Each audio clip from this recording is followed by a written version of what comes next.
Mia Khalifa, she can't help herself. She's talking more about those predatory older men and the underdeveloped 18-year-olds. We're going to talk about that and more here on this full-length edition of Depraved and Debaucherous.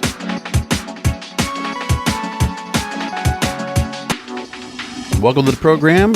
King of Podcasts here with you. We're going to continue the story with Mia Khalifa because she just set it up. She went on Instagram live yesterday to continue to go on her diatribe on older men, predators, dating younger women. And she accounts on her own experience about it. So last week I talked about this on the program, last Wednesday. And the story was, if you look for the episode, it was titled, Emily Ratajkowski and Mia Khalifa mock predatory older women dating younger women. Or older men dating younger women. That's what it was. So in the story, we got a few other people that actually commented.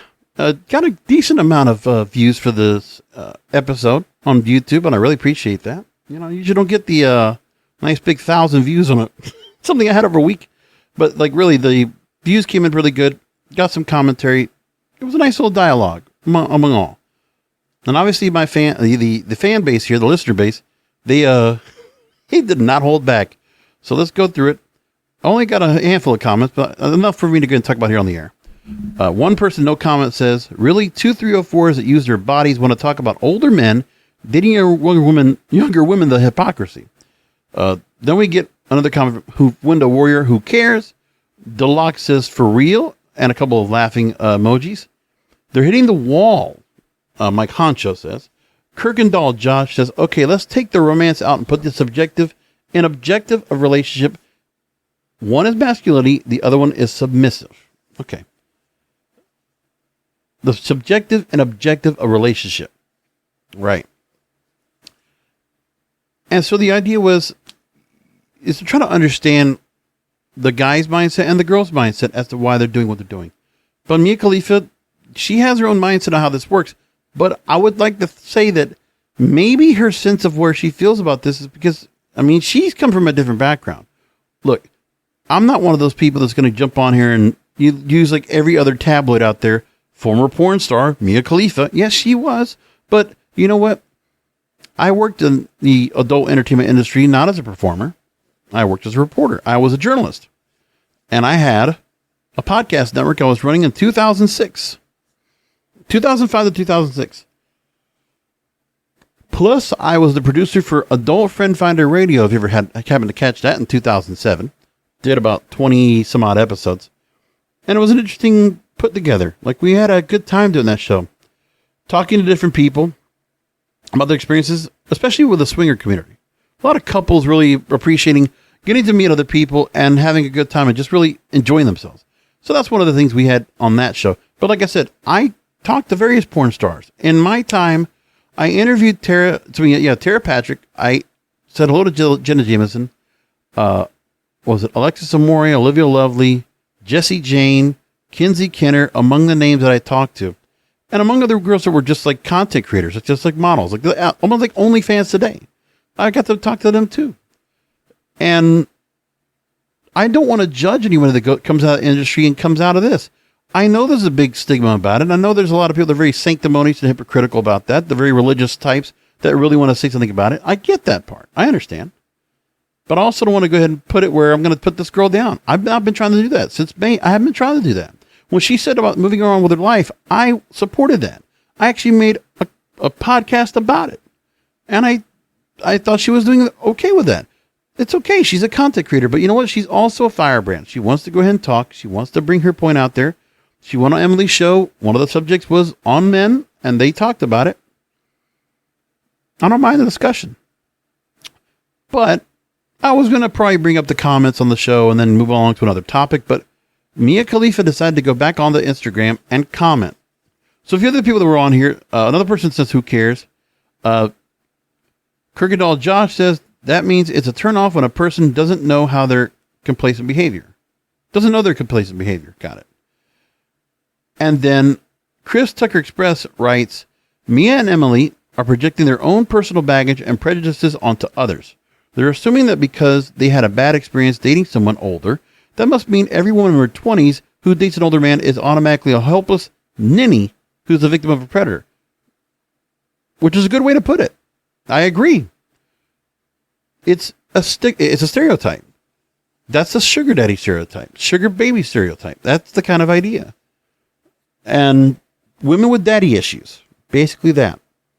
I always think about one of the guys that's with the football crew that I always watch Buccaneers football with. By the way, Buccaneers won yesterday and come back. Tom Brady still has a little something in the tank. Well, we like to refer to the Twin Peaks bar, the chain of restaurants. We refer to that as daddy issues. A lot of young, pretty girls. By the way, quite a handful of them, at least in the restaurant I work at, or that I go to and frequent with the guys. There are a handful that we already have learned that they are strippers, and they work, daytime they go work for tips, and then they go out collectively together. They're going back out to the strip club to go perform. And these kind of things, hey, girls trying to get the head. Can't knock any girls that do sex work. I don't have a problem with that. If they're willing to have the confidence and the empowerment for that, I know it's not a thing that people talk about now because it's much more different. I mean, it's not like it was in the 2000s with like Girls Gone Wild and things like that. But OnlyFans, it doesn't look looked up upon. I mean, the women will still be empowered and still be allowed to do what they do, but then there's still some people that are going to be very critical now, more than ever. That kind of thing's going on. So anyway, that's what happened with last week's show. Let's move in now to what she said on Instagram.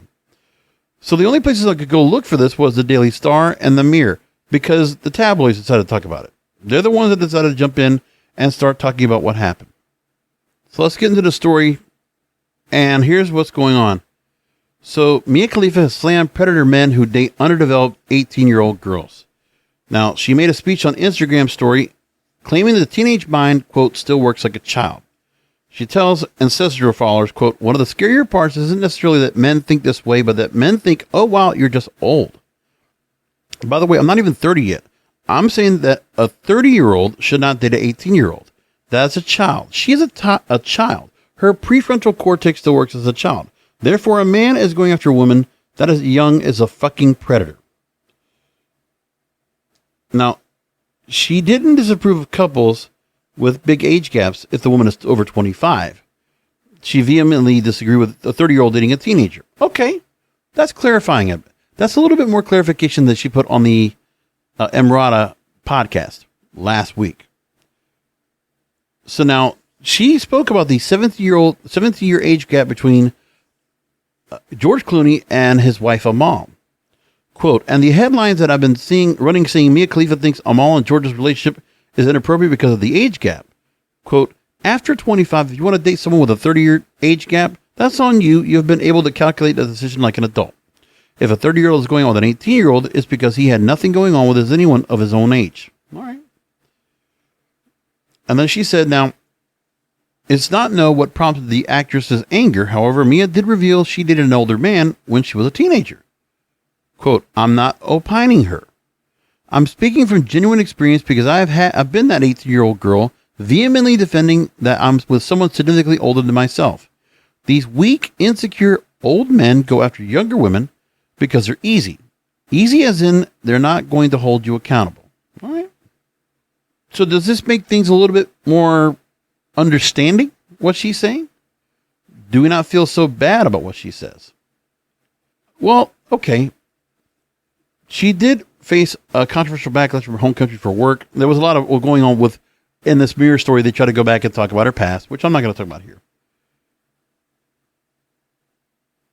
And then she also made a point going back and calling back Emily Ratajkowski. By the way, I'm not even 30 yet. Neither is Emrata, because we're saying that a 30-year-old should not date an 18-year-old. I don't know if that was said on the program. I only saw the clips. But I'll say that, you can judge and say it's wrong. Obviously, there's people that are going to say that's morally wrong. We've heard that before. Especially when you have a woman that is so young and so close to the age of consent. Because then people might think it's predatory. And there are a lot of people, obviously, if you're religious, that would think it's very statutory, if you will. And would wish that maybe the rules on, the age of adulthood, which is different in other countries, by the way. I know in other countries you might hear the age of consent is 16 or even younger in some places. That's not good, but still. Because she thinks that the woman is just not mature enough at that age to say that. And I ask myself the question, is there really a point where age of maturity for a woman is? And I don't know. It would be interesting to find out where a young woman stands in that. Because there's a lot of people that could say certain things that might be differing. Like the scientific community might say something different. Because this was brought up. Slate Magazine actually talked about this. The myth of the 25-year-old brain. And of course, I don't know if we talked about this last week, but we know that Leo DiCaprio likes to go ahead and date women that are younger. And there have been a lot of times where his flings have ended when the woman turned 25. Most recently was model actress Camilla Morrone. And it was 3 months after she celebrated her 25th birthday. We know that Leo has had a well-documented history of dating women under 25. And Your Tango actually talked about this. Given that his cutoff point is exactly around the time that neuroscientists say that our brains are finished developing, there is certainly a case to be made that our desire to date younger partners comes from a desire to have control. And they quote a couples therapist who says at 25, people's brains are fully formed, and that presents a more elevated and conscious level of connection. And they talk about that 25 marks the age at which our brains are fully developed or mature. And a Fast Company piece also talked about 25 is harder to learn because the, quote, risk management and long-term planning abilities of the human brain do not kick into high gear until 25. And so then the young people now regard 25 as a turning point with seemingly magical properties.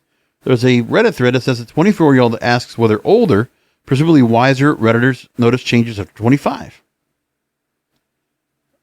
And others use the factoid to justify a range of bad decisions. Why college kids continue hosting keggers at the height of COVID, to why some men are terrible at texting. Now, they did talk about neuroscience and technology that came from the more familiar MRI, and that scientists were opening up a new horizon for neuroscience to potentially peer into the brain as people think.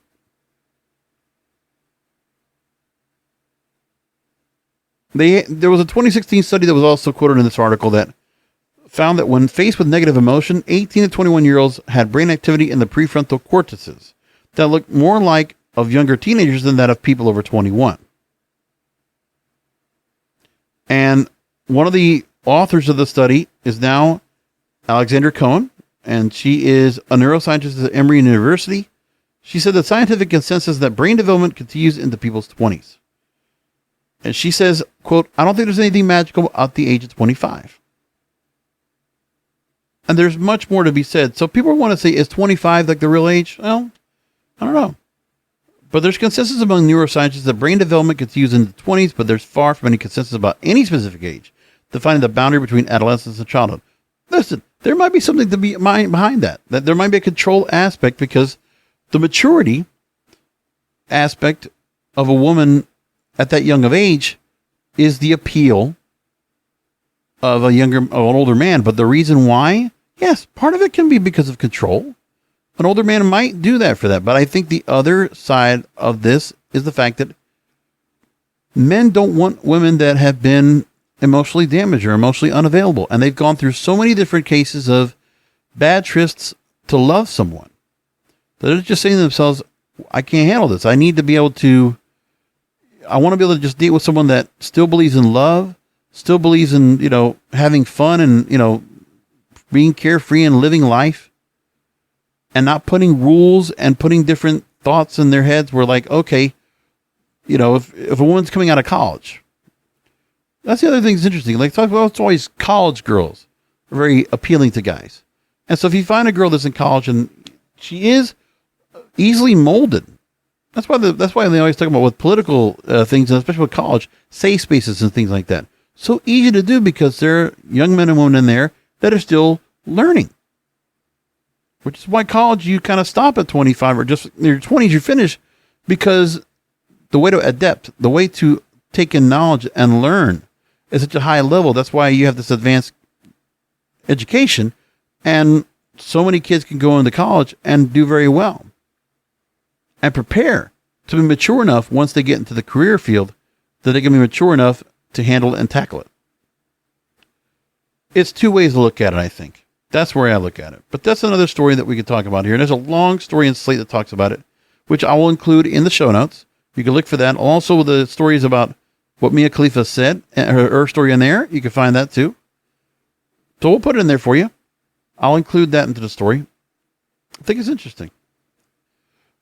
One other thing I want to bring up before we wrap things up is a story that came in about a new series. And the actress, Cara Delevingne, very attractive, and there's a lot to her.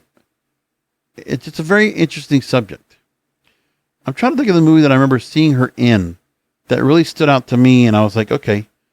I forget the name. It was a sci-fi movie. I forget what it was called. Hold on, I'll tell you right now. That I thought was really good. Oh yeah, Valerian and the City of 1,000 Planets. I remember that movie. She had a good character in that, actually, as a matter of fact. It was very good. I remember that. I remember that time she still had, because she was a very strong character. The kid that was Valerian was very much like a goof, was much like a simp. She was a strong female lead, and she still had her long hair at that time. Now she's grown it back. But I remember that. She's been around for a long time. She's doing a lot of work with movies, and she's talented, no doubt. So Cara Delevingne now, she is now working a lot, and she now has a new TV series she's going to be featured in. She's in a BBC documentary called Planet Sex. And she says that men don't have the right tools to satisfy women physically. So into the story, she says, by the way, she's now 30 years old. Talks about a wide range of sexual topics, everything from sexual fluidity to the details of orgasming, and doesn't skip any steps. A lot of it is what she writes is based on the stories and memories of other people, but she sometimes comes to conclusions not supported only by stories, but memories, but also by scientific evidence and statistical data. We'll have to follow into this once the documentary comes out. We'll get some comments about it. One episode, she talks about the orgasm gap, which is a term for the difference between how sexually satisfied men and women are. Delevingne says that the men don't have the right tools to make women sexually happy, and that men and women don't have the same level of sexual satisfaction. Well, we know that's for true. But it's also the fact that, for guys to think that they need to go and be able to satisfy a woman and her natural proclivity, you're asking for a lot. And for guys, that is quite a bit to ask for. It's quite an ask. She says that, I do feel that generally men are not equipped with the right tools to be able to handle women, especially sexually. For me, the earliest ideas I ever taught about sex were man plus woman, dick plus vagina equals orgasm. I don't go into the art of making a woman come, but it's just a lot more complicated and a lot more fun.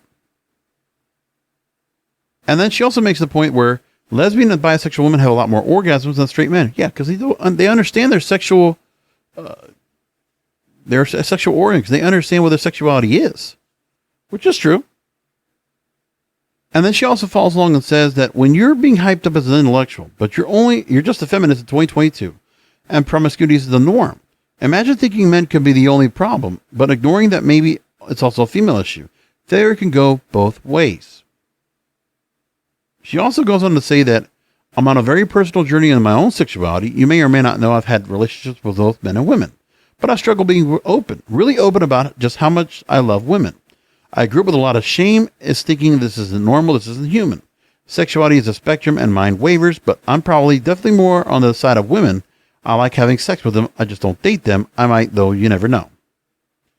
So we're going to take time. Once this series comes out, I'm sure I'll run into this again and we'll talk about it, because I'm curious as to what everybody thinks about this episode. And it's from Hip Toro, by the way, this article. And I brought that up, and we'll bring it all up on a future episode of Depraved and Debaucherous, right around the end of the year or first of the year, most likely. But either which way, you find episodes here, these shorter episodes on Mondays and Fridays on the audio, Mondays and Tuesdays on the video side. And these episodes on Wednesdays, you can find it all in one place, ddradio.live. ddradio.live is where it's at. And so, getting back to me and Khalifa, I can appreciate the clarification that if you're saying 30-year-old dating an 18-year-old, yeah, I get that part. Because that's also the maturity from the 30-year-old that might not be there. But I'm not going to judge anybody for doing that. I'm not going to judge anyone if they want to go out younger with older or older with younger. Just keep it above age of consent. And then you can be depraved and debaucherous.